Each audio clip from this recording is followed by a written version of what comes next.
Bienvenidos a una nueva entrevista. En este caso estaremos hablando con un vecino, yo diría, de Melincue, porque creo que uno a veces no se va, lo sigue sintiendo, así lo refleja siempre que tiene la oportunidad de mencionar a Melincue. Juan, muchas gracias por estos minutos. Y bueno, es así un poco, uno nunca logra despegarse y en este caso de Melincue. Bueno, Ayrton, nuevamente un gusto conocerte. Te agradezco por esta entrevista, por, por poder tener este medio de comunicación. Y es como vos decís, uno nunca se va del pueblo, ¿viste? O sea, a ver, hay gente que sí puede ser por X circunstancia muy renegada, no querer recordar algo del pasado y todo eso, pero como yo tengo el pasado tan aferrado, digamos, espiritualmente y amoralmente a mi corazón, bajo ningún concepto yo podría dejar de pensar que Melincue es mi pueblo. Yo estoy viviendo actualmente en Colón. Antes estuve en Labor de Hoy, estudié 10 años en Rosario, pero mi pueblo fue, es y será siempre Melincue. Y se lo digo a los colonenses, digo, lo tienen que entender, porque seguramente un colonense que está viviendo en Buenos Aires siempre va a decir que es de Colón. Bueno, yo soy de Melincue. Y ahí, bueno, lo mencionaba, estuviste viviendo en diferentes puntos, pero ¿qué es lo que hace que Melincue tiene algo muy especial? Porque como te pasa a vos, le pasa a mucha gente. Uno ahora lo ve con las redes sociales, que ponen, no, yo viví 2 años en Melincue y lo recuerdan como algo muy especial y a lo mejor no fueron muchos años o no vivió grandes cosas en Melincue. Mira, yo lo relacionaría, no sé si tiene explicación, no sé si tiene explicación, no te lo puedo explicar racionalmente, pero por ahí hay varias frases hechas que lo podrían definir. Una de ellas sería que uno vuelve siempre al primer amor, y yo soy nacido en Melincue, yo nací en la cama de la casa de mi papá, es decir, no es que Gorgoglione ni mi bisabuela, que fue la que atendió el parto, doña Juanita, me llevaron a una clínica, nací en otro lado, después viví, no, yo nací en Melincue, o sea que soy lomo salado desde el momento de la concepción y desde el momento de mi primer segundo de vida, ¿no? Y después, siempre lo que me tocó vivir en mi infancia, que tuve la gran suerte, repito, tuve la gran suerte de vivir cosas que muchos chicos, creo que inclusive vos, obviamente, no vivieron, que yo conocí al Melincue del esplendor, yo conocí al Melincue de los recitales frente al hotel, al Melincue de la regata de velero desde el muelle de la punta de la isla en el club náutico, y esas cosas no se olvidan. Primero que esas cosas no se olvidan, y segundo que son recuerdos, repito, imborrables y cosas que quedarán en mi alma siempre. Bueno, Dios me dio, vaya a saber por qué, esta cuestión que tampoco entiendo de dónde viene, del hecho de poder escribir y de la música, que fue algo que elegí yo desde chico, y eso te da la posibilidad de ser un puente entre lo que vos tenés adentro y lo que vos querés expresar. Antes de llegar a la parte artística, Juan, te quería preguntar sobre los lindos momentos, la época dorada de Melincue, como vos lo decías, pero después también hubo tiempos muy dolidos, de hecho muchos lo hemos sufrido en diferentes generaciones, las inundaciones. ¿Cómo Sí. viviste eso desde la distancia también? Bueno, no solamente de la distancia, si mal no recuerdo, si mal no recuerdo yo, esta inundación data del año 73, 74. Los más memoriosos o los historiadores me corroborarán o me desdirán, pero no están lejos de ahí. Yo terminé yéndome recién a hacer el servicio militar en el año 78 y fui a la facultad en el 80, o sea que viví 4 o 5 años de abstinencia de esa laguna a la cual uno estaba acostumbrado, y se vivió con mucho dolor, en la presencia y a la distancia, como vos decís, ¿no? Así como se vivió también con mucha esperanza el hecho de las excavaciones por fin para las obras de las bombas, con el gobernador Obeid, si mal no recuerdo. Como se vive también ahora a la distancia de ver esta realidad cuando uno esperaba que la cosa estuviese totalmente solucionada, ¿no? Son cosas que duelen, y no pasan solamente por estar geográficamente en el lugar. Nos pasan en el corazón, nos pasan en el alma. Bueno, yo te diría que esto de la milonga para mi pueblo, ¿por qué quiero mi pueblo? Que aparte es viejísima, tiene más de 20 años escrita, lo que pasa que está grabada en un disco del año 2005 y bueno, yo con esto de las redes sociales y con esto de haber aprendido gracias a mi hija a hacer los videos, quise grabar una nueva versión, le agregué nuevas estrofas y bueno, salió lo que salió, que ustedes tuvieron la deferencia y la gentileza de publicarlo en la página de la comuna para que yo lo pueda compartir con todo el pueblo, ¿no? Eso fue muy, muy emotivo, más que nada porque se van mezclando las generaciones y creo que eso es lo más lindo que a uno le puede pasar en tu caso en la faceta artística, yendo un poco a los principios. ¿Cuándo te empezó a gustar un poco ahí de empezar a escribir algo? Más o menos si recordás. Sí, sí. Lo primero que puedo recordar es que si vos me pedís una explicación de por qué a mí me gusta la música o por qué a mí me gusta escribir, no te la voy a poder dar. O sea, el por qué real no existe. Yo te diría que yo vivo de una profesión y de dos pasiones. A ver, no porque mi profesión no sea también mi pasión, pero un amigo mío me dijo con cierta certeza que la pasión de uno no debería ser el trabajo, debería ser otra cosa. Y no es que uno no quiera el trabajo como a las pasiones, sino que las pasiones deben servir para sacarte de la rutina del trabajo. El que vive apasionado por el trabajo, vive solamente del trabajo. Y una vez me dijo un profesor en la facultad, el que solo de medicina sabe, ni medicina sabe. O sea que uno tiene que cultivarse en todo sentido. Volviendo a tu pregunta, mis dos pasiones son la música y la poesía. Yo podría decir que la música en realidad fue primero, porque yo empecé a estudiar piano con la querida señora Chela Vicari, que mucha de la gente que pueden estar escuchando la van a recordar. Tenía, no sé, debe haber sido 7, 8 años, porque yo mismo le dije a mis papás que quería estudiar piano. Y realmente la señora Chela fue no solamente una profesora, sino que fue una verdadera maestra. A ver, ¿qué diferencia hago yo entre el título de profesor y el título de maestro? No me refiero a maestro de escuela primaria para diferenciarlo de un profesor de secundaria, ¿no? Un profesor es alguien que está capacitado para enseñarte una lección, para transmitirte un concepto que quizá está en un libro. En cambio, un maestro es alguien que, por su forma de ser, por su forma de ver las cosas, por su forma de explicarte o por su forma de demostrarte ciertas circunstancias, te enseña mucho más cosas que las que están escritas en el libro.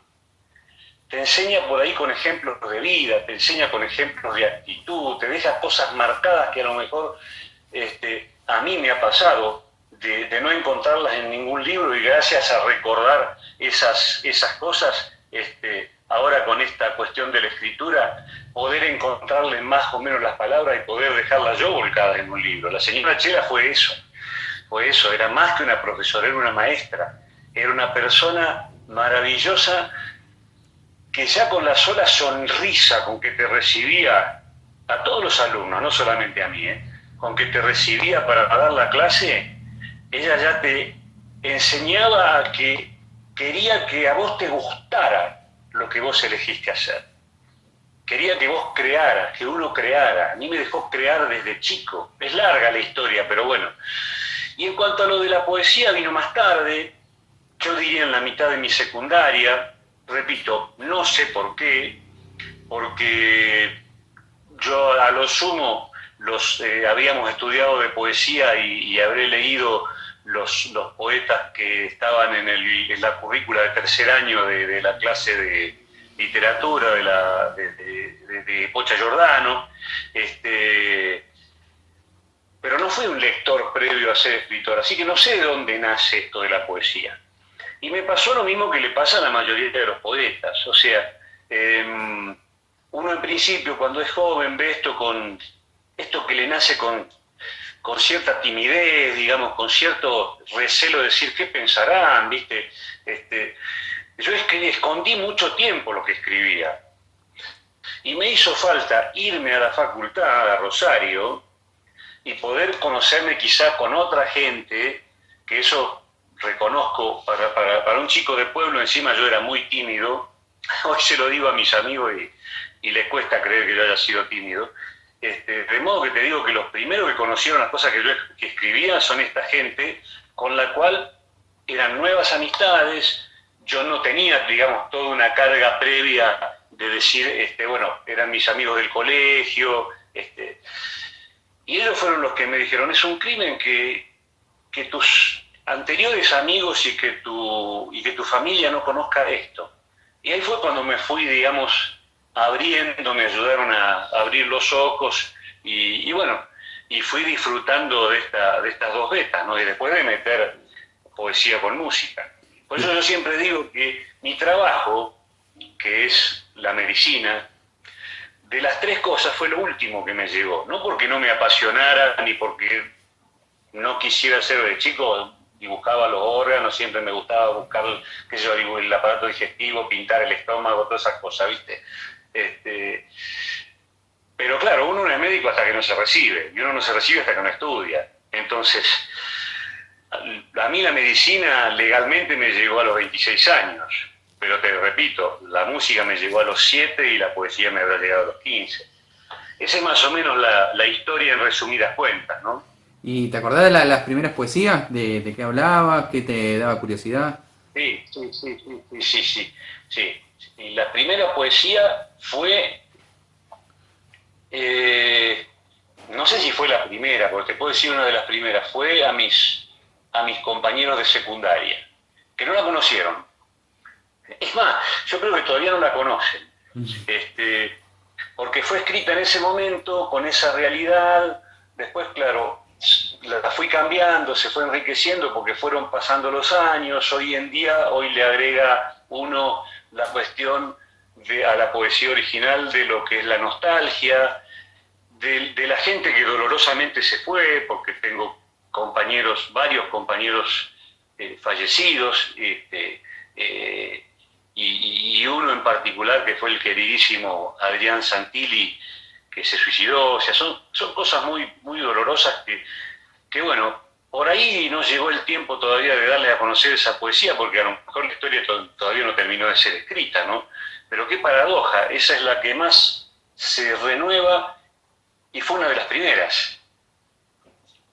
Si eso responde a tu pregunta, ¿eh? Sí. Y ahí te quería preguntar, volviendo a otra parte. Lo mencionaste a tu viejo. Bueno, tu viejo puntualmente, un muy querido, contribuyó mucho para la cultura de Merincue.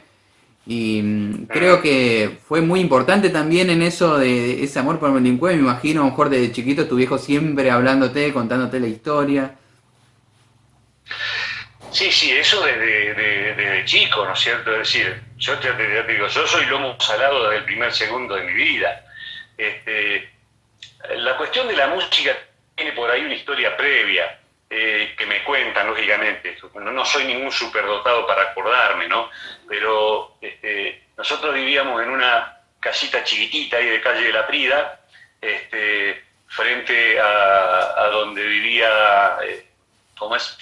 Cacho Román, que creo que ahora es la esquina donde vive Salvador. No sé, quizá estoy desinformado, y bueno, mi viejo tenía, junto con Cacho Román, junto con Heraclio Becerra, junto con el Dani Mingorance, junto con otras gentes con Colazo, que creo que trabajaba en el tribunal, un conjunto que se llamaba Los Nocheros.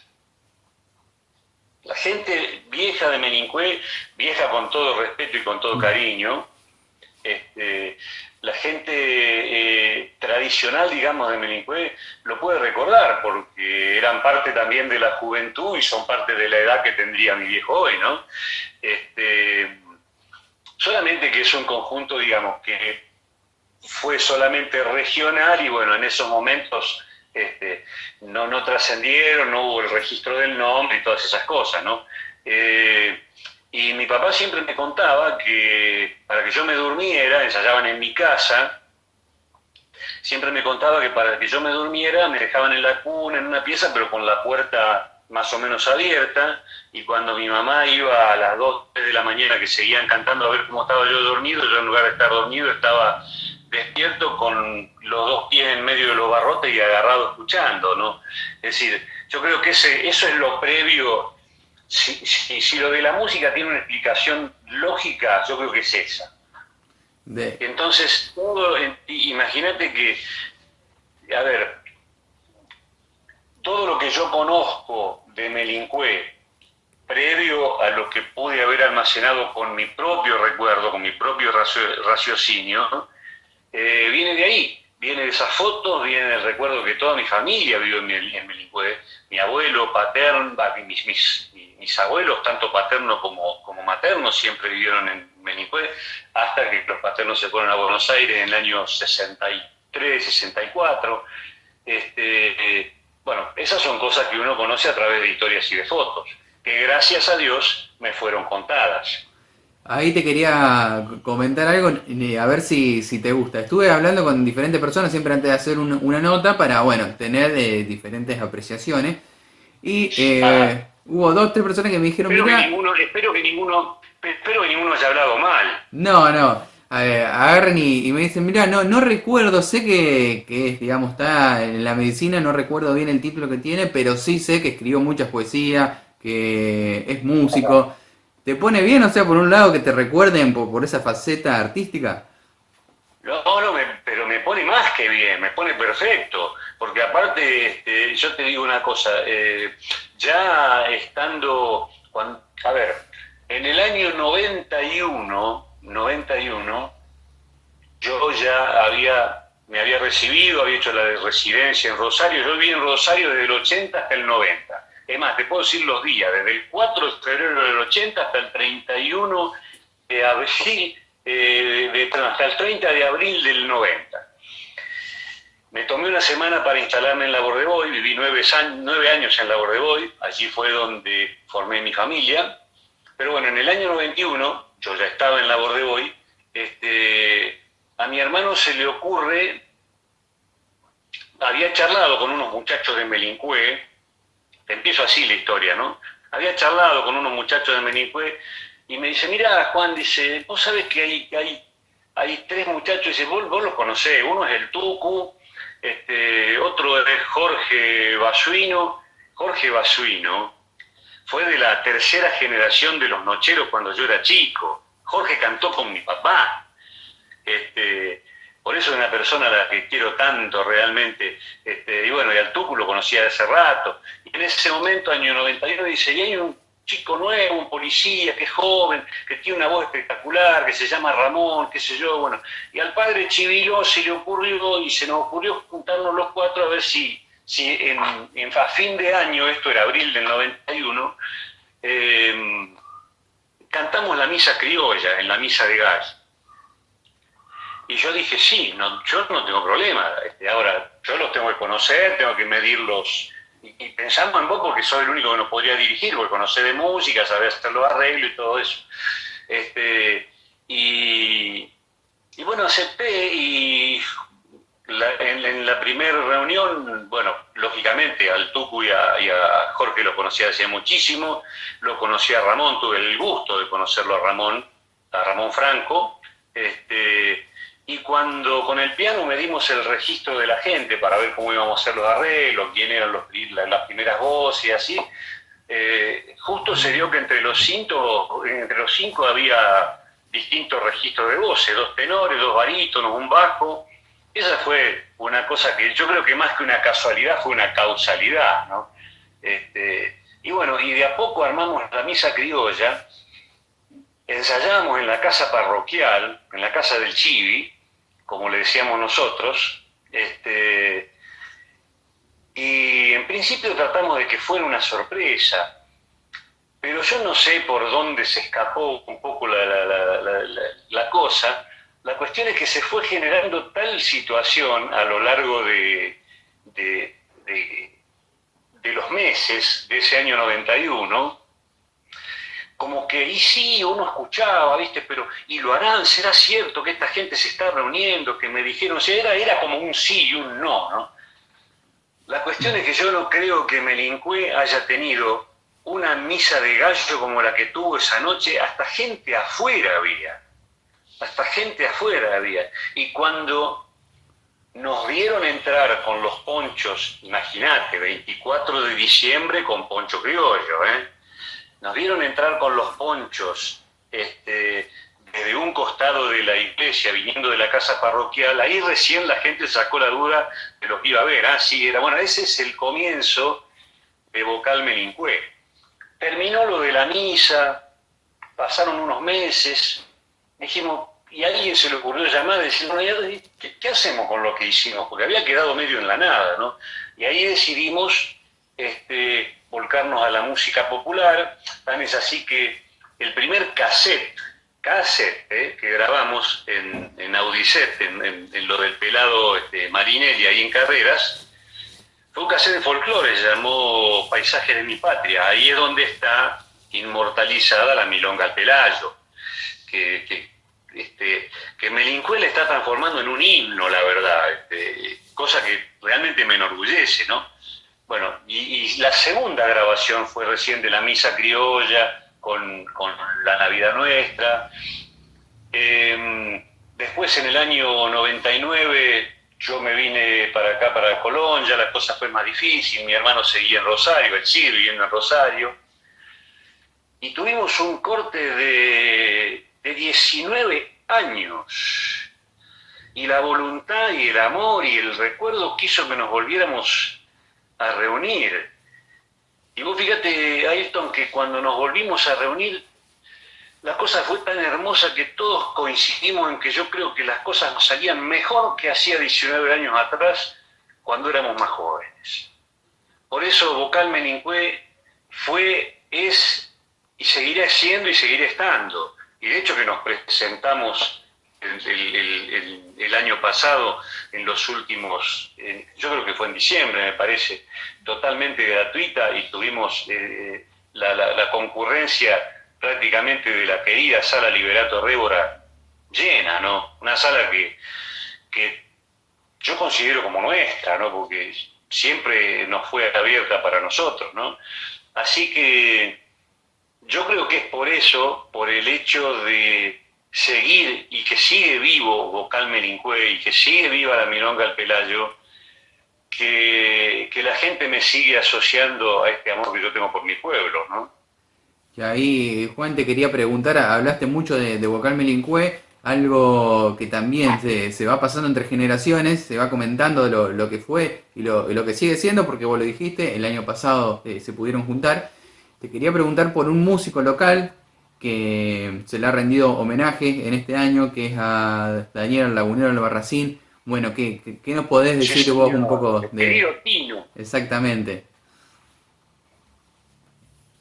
No, yo creo que Tino fue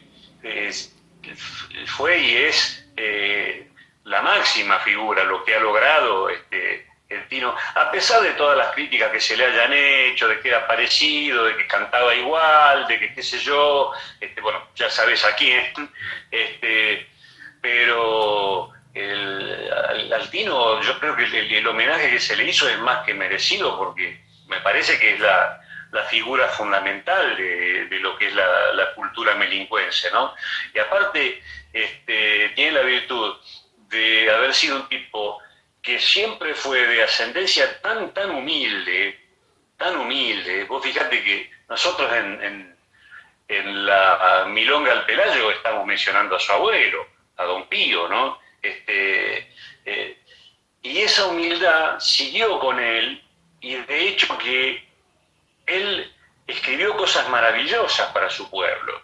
O sea, el hecho sencillo de poder decir con cariño, con amor, que uno no reniega de dónde viene, yo creo que es una virtud absolutamente necesaria para reconocer las raíces de los pueblos, ¿no? Yo hago una consideración. Muchas veces se habla de tres cosas fundamentales a nivel no solamente municipal, sino provincial, nacional y hasta mundial, ¿no? Que son salud, sobre todo en la cuestión presupuestaria, ¿no? Que son salud, educación y cultura. Creo que coincidirás conmigo. Sí, sí. Son tres temas que son parte de la historia del mundo desde que el mundo es mundo. Yo estoy de acuerdo con que la cuestión de política de salud y la cuestión de políticas de educación formal, digamos, a través de las escuelas y todo eso, debe ser algo que deben ser regidos a través de los estados mayores, ¿no? Del estado provincial o del estado nacional. Pero yo creo que la cultura, que es un término mucho más amplio que educación, porque cultura no es solamente lo que está escrito en los libros, no es solamente enseñar a sumar, dividir. Cultura es, por ejemplo, enseñar la tradición. Cultura es mantener las tradiciones. Y a mí me da la impresión, y a eso incito siempre, de que los responsables de mantener la cultura y de propiciar la cultura, así como en los otros dos casos son los dos estados mayores, debe ser patrimonio de los pequeños pueblos. Porque nadie que no sea del mismo pueblo puede saber más sobre ese pueblo que otra persona.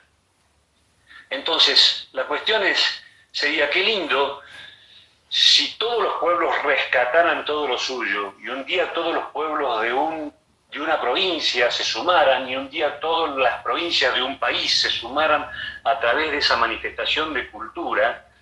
Qué visión nacional mucha más amplia daríamos a través del mundo, ¿no? Si el mundo, por ejemplo, supiera que Argentina en parte es de algo que nació en Melincue. Sí, yo creo que lo que decís, Juan, es muy interesante, por eso me pareció muy bueno lo del homenaje del Tino. Y bueno, en este caso nosotros también estuvimos hablando un poco también de la historia de Melincue, la cual todos la debemos saber. En mi caso, yo también me tuve que interiorizar un poco para entender en profundidad algunas cosas, para preguntarte y eso.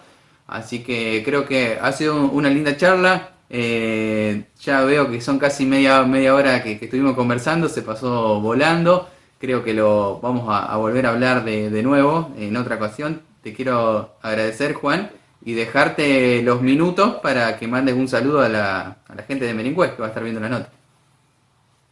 Yo te agradezco a vos, Ayrton.